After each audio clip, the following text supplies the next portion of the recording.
This is my third or fourth time trying to record this. I keep going down weird rabbit holes. ALVIN Maker. This is a fantasy series written by Orson Scott Card, the guy who wrote Ender's Game. I'm not the biggest fan of Orson Scott Card's writing. I think that Ender's Game had an extremely strong concept. It got a little bit muddled in the execution, and that's been my takeaway from a number of Orson Scott Card's books that I have read. But the first book in the ALVIN Maker series, called Seventh Son, really nails both of them. It's got a very strong concept, and it nails the execution well between the prose, the dialogue, and all of that stuff. But for me, especially, I thought the story was fascinating because the more I read it, and the more like the story beats unfolded and played out, the more I realized that Orson Scott Card was cribbing very heavily and very directly from the life of Joseph Smith, who was the founder, the first prophet of the Church of Jesus Christ of Latter-day Saints. Orson Scott Card himself is a member of that church, and so it makes sense that he would be very familiar with that story and that he would borrow from it heavily to tell the story of a fictional character that he made up named Alvin Miller. Even the names from this book are borrowed from certain members of Joseph Smith's family, namely with Smith being Joseph's last name, Maker being Alvin's, not his family's name, but his nickname. Alvin the Maker, Alvin Maker. The name Alvin was one of Joseph Smith's older brothers who died. I can't remember now. Was it shortly before or shortly after Joseph himself was born? And so, he being one of the youngest kids in the family, like he heard stories growing up about his older brother Alvin. I think Alvin was around while Joseph Smith was a young boy. Now that I remember, like he had a huge family. He had a brother named Don Carlos. He had a sister named Sophronia. Geez, I want to say there were 10 kids in that family.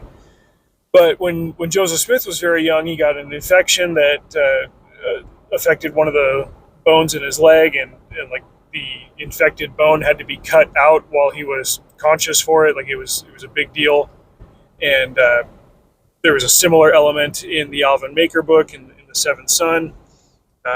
Joseph reported to have had angelic visitations as a youth that guided him to get away from some of like his rowdy teenage behavior, and that was written into the story. He was protected by unseen angelic forces. That was worked into the story. Like, if you're familiar with Joseph Smith's lore, and then you go and you read this Alvin Maker book, you're like, okay, Orson Scott Card is retelling that story and putting it into a fantasy setting, an historical fiction setting where the layout of the United States is different in the early 1800s. The United States itself is smaller. Canada is a little bit larger. Spain retains parts of what is presently Louisiana. So I like the historical fiction aspect of it. I like the retelling of an historical figure's lore. But there's also a third element to this that works really well that I did not really appreciate at the time. I read this book in 2009, but I didn't appreciate this at the time, the subgenre of Appalachian fantasy fiction, which I've read more of since then. DJ Butler's Witchy War series is very heavily like Appalachian fantasy, alternate history, biblical lore stuff. Manly Wade Wellman, he's got Old Gods Arise or Old Gods Awaken or something is the first in his series, and he's written a lot of Appalachian fantasy fiction. Like it's definitely a genre unto itself, and because of that, there are elements that you might come to expect in the storytelling. But I do think that Seventh Son, the first book in this series, is an example of Orson Scott Card's best writing. I read the second one in here. It was called Red Prophet.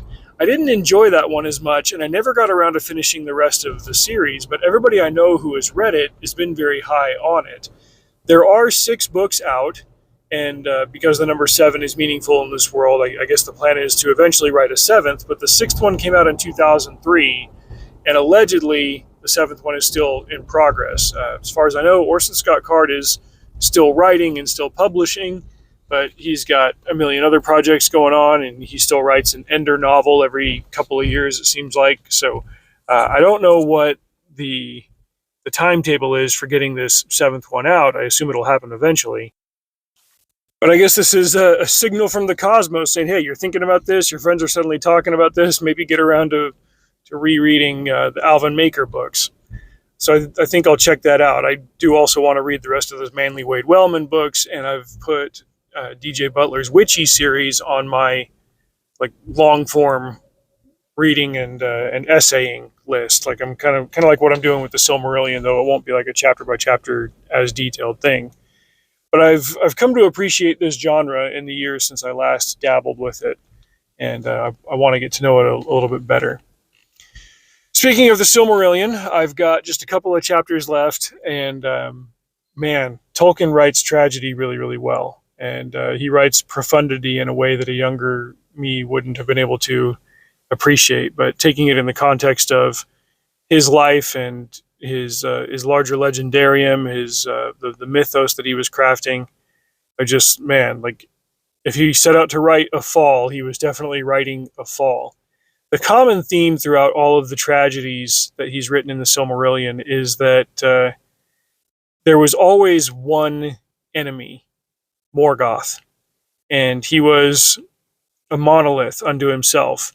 The only time Morgoth was really in danger from another evil was Ungoliant, the giant spider, but even he was able to beat that back with the loyal forces of his Balrogs. Other than that, like nobody really challenged Morgoth with their own evil. But as for the forces of righteousness, if we're going to call them that, those who were at least nominally loyal to the Valar, they were always dividing into different denominations and different sects, and then pride popped up in between them, and they failed to unify, and that becomes the recurring theme throughout the subsequent tragedies and battles and stuff, is that without them unifying, they would never be able to defeat Morgoth. Morgoth was never able to defeat them, but he was able to constantly inflict pain and suffering and agony upon the various tribes of elves and the dwarves that Aule made, and then eventually the second children of Iluvatar, which was men. And he was able to pronounce curses on them, and generational stuff was happening to them. Like it was just, this is all a consequence of them being unable to unite due to their differences and their pride. And that's really what facilitated evil and running rampant among them. If they had been all on the same page, then evil wouldn't have been a problem.